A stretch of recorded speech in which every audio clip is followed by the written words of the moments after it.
Voyons maintenant comment ajouter des filtres. Donc le but là c'est d'avoir une base de données de films qu'on va pouvoir filtrer par exemple par genre ou par année euh, notamment. Donc pour ça on a des éléments ici dans le petit outil ajouter des éléments qui sont des inputs, des saisies. Voilà. Donc parmi les saisies, on a, il y a des saisies de texte, des zones de texte, etc. Donc plutôt des éléments de formulaire un peu. Et on a aussi des tags de sélection. On pourrait avoir un menu déroulant.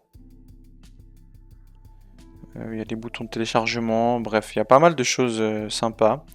Et nous, ou en tout cas pour ma part, je vais utiliser le tag de sélection. Je vais prendre ces tags ici. Et en cliquant dessus, l'élément il s'est rajouté sur ma page. Alors, je vais juste disposer ça un peu mieux. Donc,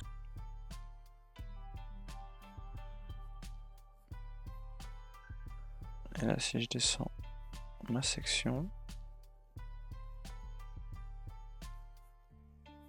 Ok. Donc maintenant, j'ai juste agrandi la section, descendu les films. Et puis, on a notre petit filtre que je vais juste centrer pour faire joli. Voilà, on est au niveau de l'alignement. On est bien comme ça. Super. Maintenant, qu'est-ce qu'on doit faire? Eh bien, pareil qu'avant, on va venir lier les tags de sélection au CMS. Donc nous, ce qu'on veut, c'est venir filtrer du contenu. On va choisir le dataset qui est dans notre page. Actuellement, c'est celui-ci, en fait, il s'affiche là, hein, d'ailleurs, on peut le drag and drop, donc c'est un élément qui ne sera pas visible par les visiteurs. Mais ça, c'est vraiment le dataset qui fait la connexion entre nos données et ce répéteur-là. Donc on pourrait avoir plusieurs datasets qui viennent récupérer la même base de données. Hein. Sur une autre page, on pourrait afficher ça d'une autre manière. Ou utiliser toujours le même dataset. Là, comme lui, on le lie à ce dataset, et bien si il filtre ce dataset, ça va filtrer l'affichage de ce dataset. Donc, on a le bon dataset, et puis là, on doit dire sur quoi on filtre. Alors, si on filtre sur les titres, ça n'aurait pas de sens, vu qu'il y a normalement des titres uniques. Donc, il y aurait autant de films que de tags, ça ferait qu'il y aurait 1000 tags et plus, ce serait débile. Les genres, avec un peu de chance, les genres cumulés, il n'y en a pas trop, mais c'est vrai que j'ai vu qu'il y avait plusieurs genres dans la même cellule, donc ça peut créer problème. Et puis après, sinon, on pourrait prendre la date, ou ouais, je pense que c'est ça. On va tenter les genres.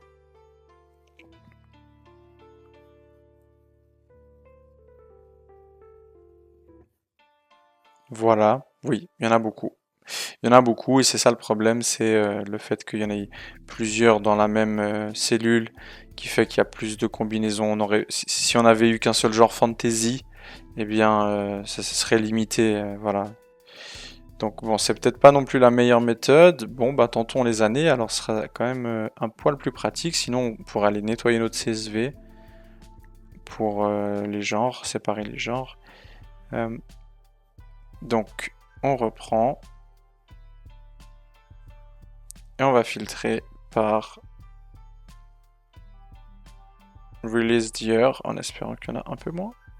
Bon, c'est pas magique, mais c'est déjà un peu plus lisible.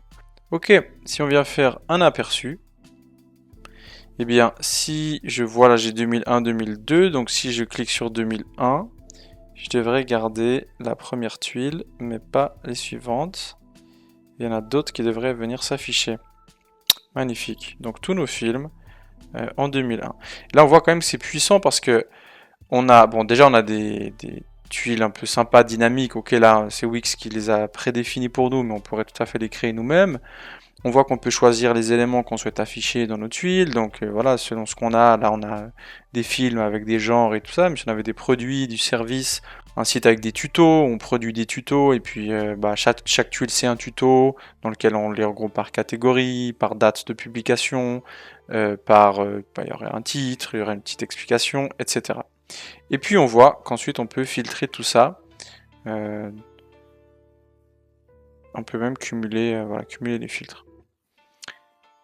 Et ce qu'on va faire maintenant, c'est de pouvoir ouvrir une page uniquement dédiée au film en question. C'est-à-dire que quand je vais cliquer sur découvrir, eh bien ça va m'ouvrir une page qui met en avant vraiment uniquement ce film sur laquelle on pourrait par exemple avoir plus d'informations. Je vais retourner à l'éditeur.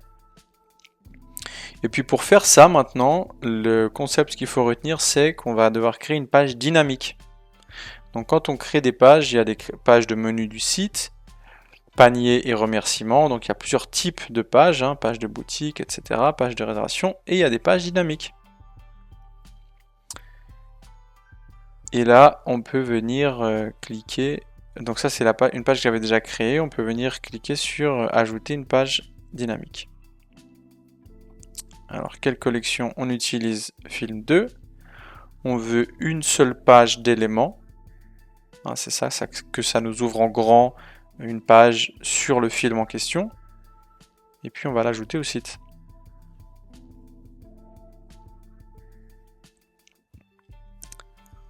Maintenant, on est sur la page en question. Donc pour naviguer dans les pages, on peut venir dans le menu drop-down.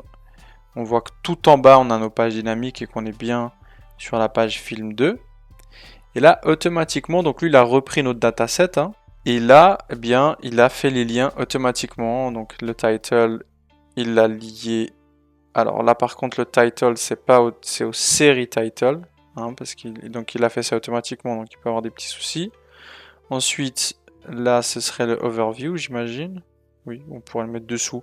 Peut-être que ça, c'est pas le overview. Donc ça, ici, on va mettre, le directeur. Ensuite, là, le overview.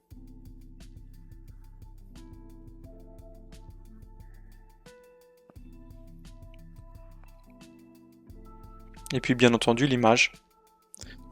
Elle sera très pixelisée et pas très belle, je pense, mais on va voir. Donc là, il l'a fait tout seul et il a connecté le texte alt. On va le connecter au titre, au série title. Ok, maintenant, il faut qu'on aille dans les paramètres de la page. Donc la page chez moi, File de Title. Et on va aller modifier les paramètres. Ici, on a 4 onglets. Je vais commencer par le dernier. En fait, on peut référencer notre page par rapport au champ de la base de données, donc de manière dynamique. Donc on pourrait aller récupérer le titre en fait du film pour une balise titre. Et là, on peut le changer. Alors c'est pas nécessaire parce on n'a pas besoin du référencement, mais nous on souhaiterait avoir le bon champ qui serait le série title pour le coup. Donc les métadescriptions, donc ça c'est description dans les résultats de recherche. Donc tous ces champs-là, ce sont des champs qui seront ensuite au format HTML sur la page. Donc c'est dans les balises méta, dans la partie head de notre page HTML. Il y a les mots-clés aussi, donc on pourrait tout à fait avoir une section dans notre base de données, une colonne mots-clés, exprès pour avoir des mots-clés à chaque fois pertinents par rapport au film, ce qui pourrait augmenter notre référencement, etc. Et là on voit, par exemple, ce serait l'affichage qu'on verrait sur Google, ensuite au niveau du référencement. Et bien entendu, on peut demander de ne pas être référencé par les moteurs de recherche. Ensuite, il y a un onglet permission qu'on ne va pas utiliser, mais qui peut être intéressant si on va aller plus loin et faire vraiment un site dynamique, une sorte d'application. On peut gérer les niveaux d'accès. Donc on pourrait avoir des rôles différents, donc des personnes qui ont accès à des données selon un mot de passe, ou certains membres qui devraient se connecter pour avoir des accès. Bon, la mise en page, on va pas s'attarder dessus. Et puis, nous, ce qui nous intéresse ici, c'est l'URL de la page, en fait, comment il va s'afficher. Alors la partie film 2, ça, elle est obligatoire, enfin on pourrait l'appeler film, on pourrait avoir l'URL qu'on souhaite en fait, mais il faut obligatoirement une première partie texte. Hein, si j'efface tout le texte, il me dit le préfixe doit commencer par du texte. Donc moi je vais remettre mon film, un slash, et puis ensuite, ça c'est un champ dynamique. Donc de nouveau, ça récupère le title, et nous on veut changer, on veut le série title. À quoi ça va servir? Eh bien, l'affichage, l'URL pardon, de la page comportera le titre de la série. Donc de nouveau, d'une part, ça va bénéficier pour les moteurs de recherche, et d'autre part, ce sera plus parlant pour les clients, si on a des clients, des utilisateurs qui viennent sur le site, qui ont film / le titre de la série. Une fois que c'est fait, on peut... Alors si on vient tester maintenant, bon là déjà on voit qu'on a la connexion qui s'est effectuée avec une première image qui est apparue et puis un premier film qui est apparu comme entre guillemets démonstration. On pourrait le changer ici pour voir ok ça donne quoi sur un autre film, etc. Et si on retourne sur la page qui nous amènerait ici, donc la page film, maintenant, on doit paramétrer le bouton en savoir plus. Et là, ça devient vraiment intéressant. C'est que si on veut connecter le bouton au CMS, on peut le faire et on peut aller lui demander, lui dire quelle est l'action qu'il va faire lorsqu'on clique sur le bouton. Et là, pour le coup, on peut lui dire aller à film de série title. Donc il va aller sur la page qu'on vient de paramétrer avant. On peut lui demander s'il veut garder dans la fenêtre actuelle ou dans une nouvelle fenêtre. Et comme ma connexion est établie, maintenant lorsque je fais un aperçu, je vais filtrer. Et puis on prend Chicago 7, en savoir plus. Et on arrive sur la page de Chicago 7. Les boutons Next et Previous, ils ont déjà été paramétrés, donc ils fonctionnent. Mais c'est la même manière que pour le bouton en savoir plus. Hein, si je reviens à l'éditeur, que je viens...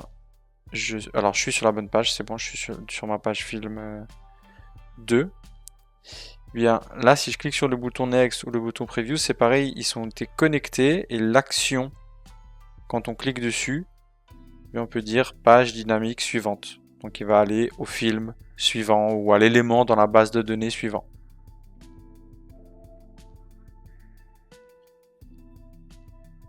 Voilà, c'est comme ça qu'on peut avoir une base de données affichée sur le site de manière dynamique que l'on peut filtrer et depuis laquelle on peut ensuite afficher une page par item. Et c'est vraiment comme ça que énormément de sites fonctionnent en fait, que ce soit des shops en ligne avec la base de données, c'est simplement des articles, des produits qu'on vend. Et puis quand on clique sur l'article, eh bien on a une page spécifique à l'article qui apparaît, que ce soit des profils d'utilisateurs sur les réseaux sociaux, etc.